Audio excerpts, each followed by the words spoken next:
Hello there you guys, welcome to one of my videos. So, Jadon Sancho talks are still continuing, but Manchester United are now looking at alternatives to Jadon Sancho. We've recently been looking at Milik from Napoli. We've also been looking at Ivan Perisic. We've also been looking at Douglas Costa. And we've also been looking at Anselme Fati Vieira. Because I will make an admission that these cheaper solutions than Sancho. Now, we're in the final week of this summer transfer window. It says this week we are preparing to put an offer in for Sancho. I think we're going to offer around 65 million up front with 25 million in add-ons. That adds up to 90 million pounds. But I think Dortmund are looking for more up front. Don't forget Borussia Dortmund's valuation is around 108 million pounds, and like I've said, throughout the course of this Jadon Sancho transfer saga, it has been Borussia Dortmund's asking price that has been the stumbling block. It's also recently said that Sancho's move to Manchester United has hit a stumbling block over the structure of our offer. Now, Matt Judge, I think, has recently flown out to Germany to negotiate a deal. And Solsjaer did say that he's expecting Jadon Sancho's transfer to Manchester United to be completed. Now, I think Sancho's already agreed the personal terms on a long-term contract, like David Ornstein from The Athletic had recently said. But we'll just need to come to an agreement on a fee. Now, around 4 weeks ago, Jadon Sancho to Manchester United looked dead in the water because Dortmund said to us last month that we had until the 10th of August to sign the player. We obviously missed out on that deadline, so Sancho decided to go out on pre-season. It also said after that we were going to abandon our chase for the player until next summer. And Dortmund are still adamant that Sancho will not be sold because Michael Zorg, who's Borussia Dortmund's sporting director, he said that Sancho's staying at Dortmund this season. Sebastian Kehl, Dortmund's head of football, also said the exact same thing. And Lucien Favre, Borussia Dortmund's boss, he said that, Sancho will be staying. But I've outlined the reasons why I want Manchester United to sign him. And we know that he will be our next number 7 if he comes into the club, because we've obviously got number 7 vacant at the moment. But if we don't get him in this summer transfer window, we may never get Jadon Sancho, because next year I presume we'll face more competition for him. The likes of Madrid, Barcelona, Liverpool, maybe even Chelsea could go in for him. But if Sancho was to stay at Dortmund this season, it depends on how he performed if his valuation would go up or not. Sancho has endured 3 years so far with Borussia Dortmund, and he's been a revelation since his arrival in Germany. Dortmund only paid £8 million to him from Manchester City back in 2017, so Dortmund got him for next to nothing. But analyse his performances in the few years he's been with Dortmund, his valuation has persistently grown. The main explanation Sancho left Manchester City is because he didn't get assured any first-team opportunities. Sancho still got a contract with Dortmund until 2022.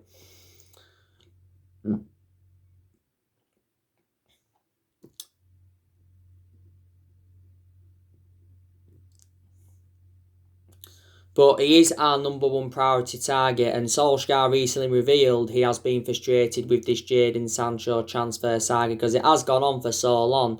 I think we've been in for him for like the last 3 years. Ole Gunnar Solskjaer, he's also held, negotiations with Sancho, and I think Sancho did tell Solskjaer that he wants to come to the football club. Now, it did say around 5 weeks ago now that obviously, Sancho had agreed terms with the club and he was set to sign a 5-year deal with Man United. This was actually, stemming from Fabrizio Romano, but just after that, it said that talks had broken down. Christian Falk, he's also spoken about the Jadon Sancho transfer saga quite a few times. But I'm still hopeful that we can get him on the board. So that's the latest news regarding Jadon Sancho. Obviously, earlier on today, I give you the news on Alex Telles from Porto. Obviously, the terms have been agreed, the agent fees have been agreed, and a 5-year contract has been agreed with around £70,000 a week. But we are still in negotiations with Porto over coming to an agreement on a fee. Porto have said that they want around £18 million. We recently had a €15 million bid rejected, don't forget. But Alex Telles, could possibly be our second signing, in this summer transfer window. And also earlier on today, I give you the news on Andres Pereira. He is going out on loan to Lazio. Now, Roy Keane has recently come out and given his perception on Ole Gunnar Solsjaer. Now, he said that Ole Gunnar Solsjaer must guide Manchester United to a top 4 finish this season. He also says Ole Gunnar Solsjaer must win a trophy if he is to remain Manchester United manager. So what he's saying is, if he doesn't exceed his expectations this season, Solskjaer, he will be sacked. Roy Keane has also said, we've got to be up there with the likes of Manchester City and Liverpool. And I actually agree with Roy Keane on that aspect. I've already said, he's got to exceed his expectations. And obviously, last season was Ole Gunnar Solskjaer's first full season at the club. And to be fair, he did exceed most of his expectations. He obviously got us qualification for the Champions League. We also finished third, the second highest we've finished since Alex Ferguson's retirement, and we also progressed to 3 semi-finals. We got to the FA Cup semi-final, the Europa League semi-final, and the EFL Cup semi-final, And Solskjaer was saying prior to this season, he's confident going on into this season, from where we left off last season. But I don't really have much of a perception on Solskjaer at the moment. As we delve more into the season, I'll have more of a perception on him. I've got a bit of a perception on him now.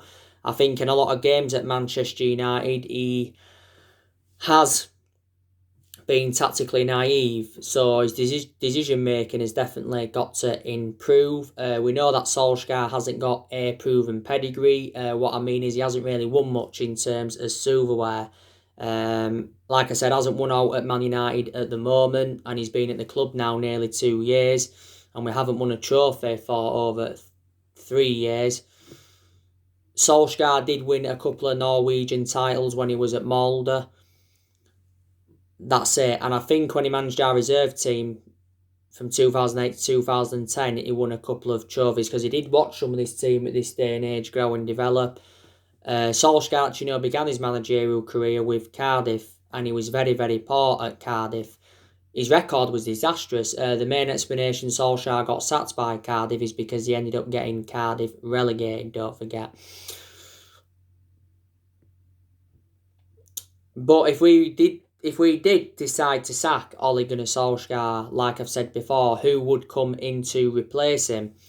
Now, obviously, before Solskjaer got the job in March last year, permanently that is, Mauricio Pochettino was linked with a managerial role at Manchester United, and I do like Mauricio Pochettino, and I think if he came in, he would suit the strappings of the club. And don't forget, Pochettino has dealt, with some top players. He's obviously well proven in the Premier League, and that. My only element of concern about Pochettino is that he hasn't won out in terms of silverware. Last club he managed with Tottenham, endured 5.5 years. Before Tottenham was at Southampton, endured a short tenure with Southampton, and before then he was at Espanyol. Massimiliano Allegri, at one point he was linked with a managerial role at Man United, But Massimiliano Allegri hasn't managed in the Premier League as yet, and at one point Zinedine Zidane was linked with a managerial role at Manchester United. But there's some Manchester United fans that I think we've got to get a manager in with a proven pedigree to get us back to where we want to be. Because I think, we are at least 3 to 4 years off, maybe even 5 years off from winning the Premier League title. It's going to take a long rebuilding process. I think with our current squad at the moment, we won't even mount any title challenge up. Like I've already said to you, I think Manchester United have got to make at least a couple of more signings before this window shuts if we are to mount any title challenge up. Like I said to you, we are the most successful team in Premier League history because we have won 20 titles and 13 of them are Premier Leagues. But we have not won the Premier League since 2013, so we haven't mounted any title challenge up in the last 7 years. But in the last 7 years anyway, we have been playing catch-up because obviously we've had different managers with different philosophies. 3 managers have been sacked since the Ferguson era, and that was obviously David Moyes, Louis van Gaal and Jose Mourinho. So Solskjaer's our 4th permanent manager since the Ferguson era, and we haven't really got the structure to keep sacking managers. But I always did say, that he does deserve at least another season.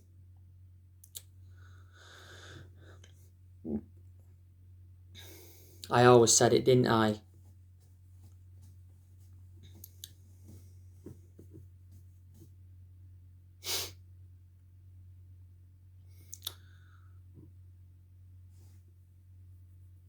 But we're 3 games into this season at the moment. And we obviously lost our opening game against Crystal Palace by 3-1. That was obviously our worst defeat on an opening day of a Premier League season since 1995. And it was the 2nd season in a row that we'd lost to Crystal Palace at Old Trafford in the league. But since then we've bounced back, won our last 2 games, beat Luton in the Carabao Cup 3-0. And we recently, beat Brighton by 3-2. But like I said, Solskjaer is inheriting a lot of players from other managerial eras. He's inheriting a lot of players here from the Jose Mourinho era. Still a few players here from the Louis van Gaal era. There's obviously still 1 player here from the Moyes era and still a few players here from the Sir Alex Ferguson era. But don't forget, the first part of last season, Solskjaer was very, very close to getting sacked as Manchester United manager because we obviously enjoyed our worst start ever to a Premier League season. But these positives to take from Ole Gunnar Solskjaer's tenure so far. Like I said, he's made some good signings so far, spent around £240 million. He's also got rid of a lot of the deadwood since he got recommended into Manchester United.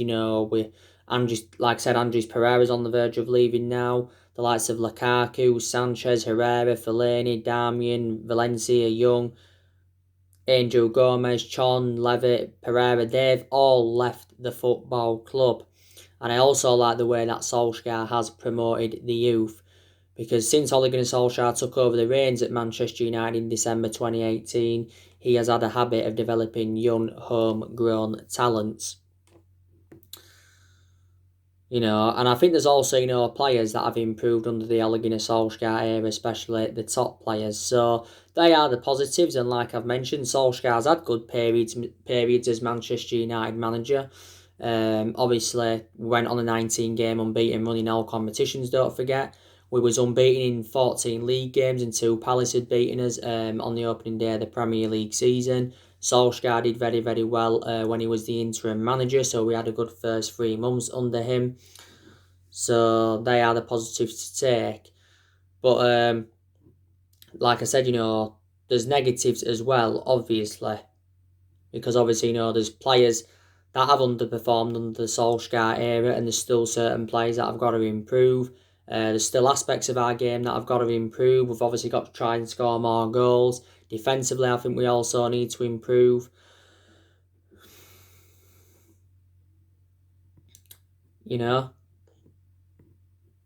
So still improvements needed at Manchester United.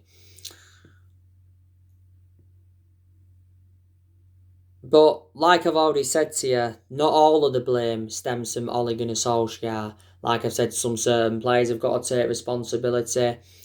But I just think, the vast majority of the blame stems from the board. Main explanation is our lack of transfer activity in this summer transfer window, and I think up to this point, Solskjaer has not been backed enough, and I think he does deserve more backing as Manchester United manager. Now, obviously, our recruitment policy has been poor for several years. We've also made a lot of mistakes in the last 7 years, and that's one of the main explanations why we've been so inconsistent. And we've also overpaid for players in recent years. I obviously want Woodward and the Glazers out of the football club. Woodward's been at the club since 2012 and the Glazers have been with us since 2005. Also, Matt Judge, maybe you can say he's accountable for some of it as well. Patrice Ever recently had a go at him, saying he's to also blame for the failure of transfers. But I think the Glazers are to blame more than anyone, because obviously, the Glazers were the ones that recommended Woodward in and Matt Judge in. But hopefully Solskjaer will get the backing he deserves this week. If we can sign Sancho and Telles, that will be very good news from a Manchester United perspective. It really, really will. But Solskjaer, has been frustrated with the board. We have only made one signing as it stands at the moment in this summer transfer window, and that was Donny van de Beek. Obviously got him in a deal worth £40 million. He signed a 5-year contract with Man United.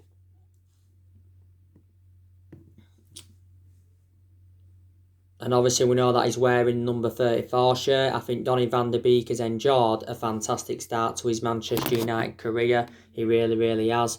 Did well in our 1-0 defeat to Aston Villa in pre-season. Also did well when he came on against Palace, scored on his Premier League debut, did well against Luton and also did well against Brighton recently. But Solskjaer said he wanted to make around 3 more signings after Donny van de Beek. I think the areas where Manchester United have got to strengthen up is I think we need a centre-half to go alongside Harry Maguire, despite the fact that we have got 7 centre-halves in the team. Like I said, it'd be very beneficial if we can get a left-back in. Also very beneficial if we can get a right winger in. But in this summer transfer window, we have missed out on quite a lot of our targets. That's another infuriating thing. Another one of my element of concerns is these teams around us that have been doing very, very good recruitment. Chelsea have made good signings. Everton have made some good signings. Liverpool have made some good signings. City have made a couple of signings. Arsenal have made a couple of signings. Tottenham, they've also made some good signings as well.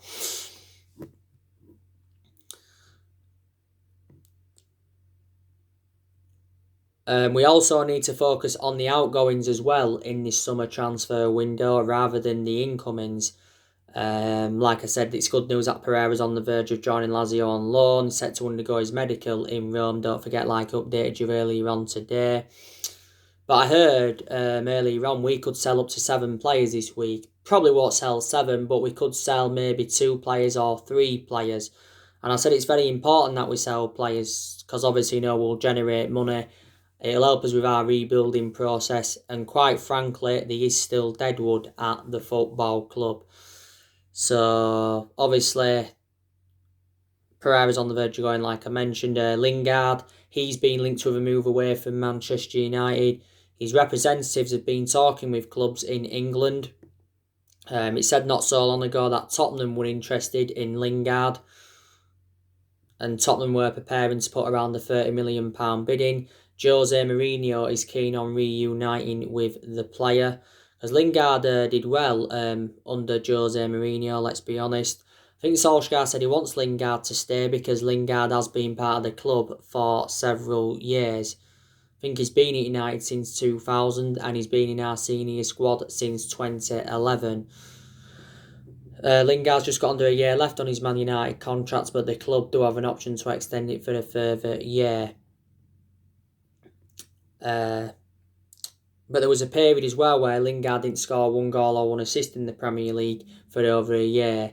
Lingard, don't forget, had loan spells with Leicester, Birmingham, Brighton and Derby, and I think he's now in his late 20s. Chris Smalling, we're obviously looking to get rid of him. Inter Milan could go in for him if they do sell Milan Skriniar to Tottenham. Milan have inquired a few times about Smalling, but he's linked with a move back to Roma. Chris Smalling was out on loan with Roma last season and was a revelation. Now, Roma did submit a first offering for Smalling of around £12 million, but we turned this down because we're looking for around £18 million for Chris Smalling. 18 million, yeah. And Solsjaer did say during our Europa League campaign that he was in regular contact with Smalling whilst he was out on loan with Roma, and he did say that he does still have a future at Manchester United. You know, we got Smalling under the Sir Alex Ferguson era from Fulham, so he has been with us around 9 or 10 years. Rojo, he's another player we're looking to offload. Rojo hasn't really established himself as a first-team regular since we got him in. You know, we got him in 2014 from Sporting Lisbon for around £16 million. So Rojo's been at the club for quite a few years now, hasn't he? Last season he was out on loan with Estudiantes, was Marcus Rojo. I think Rojo's contract with us expires next year. Diego Dalot, he's another player that Manchester United are looking to offload, because he's not really had a lot of opportunities since he came in. He is our backup right back to Wan-Bissaka is Diego Dalot. But the first part of last season, Diego Dalot had back-to-back injuries. And in recent weeks and months, he's been linked with a move to Barcelona, PSG. Everton have also been in for him.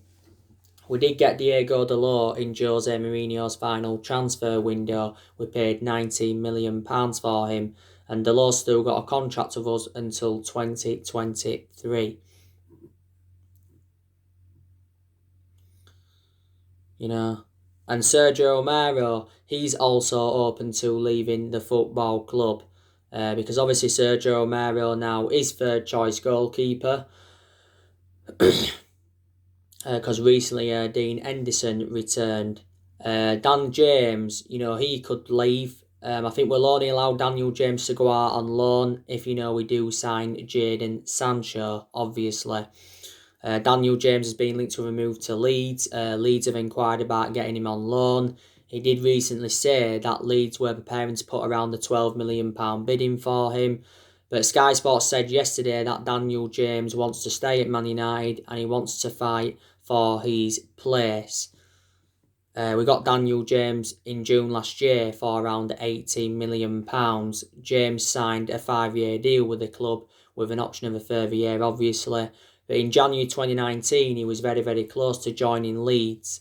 I think everything had been agreed, but Swansea had pulled out of the deal right at the final hurdle and that. So this is a big week for Manchester United, because like I've said to you recently, departures have proven to be very, very difficult, haven't they, for Manchester United, as well as the incomings. By the way, your preview for the Brighton game will be coming up tomorrow. You know, the Carabao Cup on Wednesday, 4th round, that is. Yeah. But you can see that, you know, Solskjaer is trying to change the culture of the club, and he's also trying to improve the squad. So you got to give him credit for that. Now, we have got some good players in our team, and like I've mentioned before, there's still a lot of players I think, you know, we will keep at Manchester United. Like I mentioned, you know, Martial, he'll stay at the club for now. I thought Martial was very, very good last season. He flourished under Ole Gunnar Solskjaer. Martial was very, very good in his debut season under Louis van Gaal era. So he's had like 2 good seasons. We paid £36 million for Anthony Martial from Monaco back in 2015. For the vast majority of his career, he's played out wide. But obviously now he plays in that number 9 because he's very, very effective in that central position, is Anthony Martial. Marcus Rashford, I think he's also, you know, done very, very well, and he's improved under Solskjaer, and I think he's the foreseeable future for Man United. You know, Rashford's been part of the club for several years. You know, he's been a United player since the age of 7, and he's been in our senior squad since 2016, and since then has become an integral part of our team. I think Rashford's been with us around 15 years, yeah. Rashford obviously now plays on that left-hand side. Recently recovered from an ankle injury, Rashford. Obviously had that back injury last season and was out for a few months. Odi Nagalo, he's done well since he came in on deadline day. Obviously, we got him on loan. The main explanation, we recommended Odi Nagalo in, obviously to get a cover up to Rashford. And Igalo was our top goal scorer in the FA Cup last season. And just after lockdown, was it the first lockdown that was, we extended Odi Igalo's loan until January 2021. But we probably won't end up getting him permanently. He's obviously now his appearances come from the substitutes bench, but he probably will get starts in like the cup games, but obviously not the league games, he won't get starts. I've also been very, very impressed with Greenwood under Solsjaer. Don't forget, we recently gave Mason Greenwood the number 11. He's a fourth Manchester United player to wear the number 11, is Mason Greenwood. Was it just before the season started? We had a few issues with Greenwood, don't forget, because he invited girls back to the team hotel with Phil Foden, and Gareth Southgate had withdrawn them both from the England squad. And he had another issue as well, and Solskjaer has held negotiations with Mason Greenwood regarding his private life. I've also got to say as well, I've been very, very impressed with Brandon Williams, and I think he is the foreseeable future for Manchester United. Last season was Brandon Williams' first season in our senior squad. Williams did make his senior debut against Rochdale in the EFL Cup, made his first league start against Brighton, did Brandon Williams, and we know now that he wears that number 33 shirt. He's the first player to wear the number 33 since Paddy McNair. I've also got to say that Bruno Fernandes has done very, very well for us.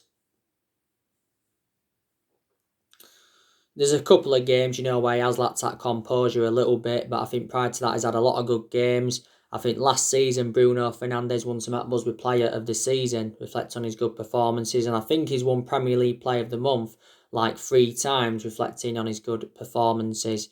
I think Fernandes must have a good 13-14 goals for Man United in all competitions since his arrival from Sporting Lisbon, but got to say he has made a difference in the team.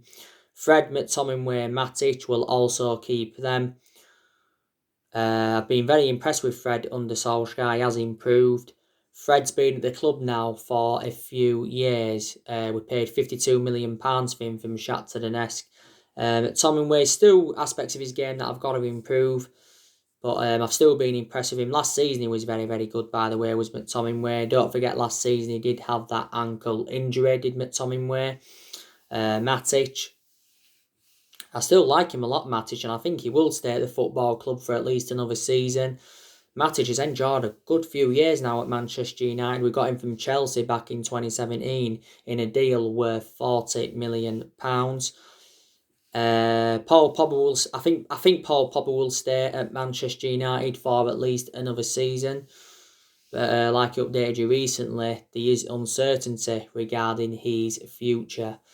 So there's still a slight chance he could leave Paul Pogba. I just think Manchester United have got to get him a long-term contract to end the uncertainty over his future. Some people think, we can't play Pogba, Fernandes and Donny van de Beek in a midfield trio, because obviously, they do have similarities, obviously, because they are all attacking players, and Danny Murphy doesn't think that Paul Pogba and Bruno Fernandes can work in the same team, but Danny Murphy thinks that Paul Pogba is a defensive problem for Manchester United. Let's be honest, Paul Pogba hasn't enjoyed a good start to the season, has he?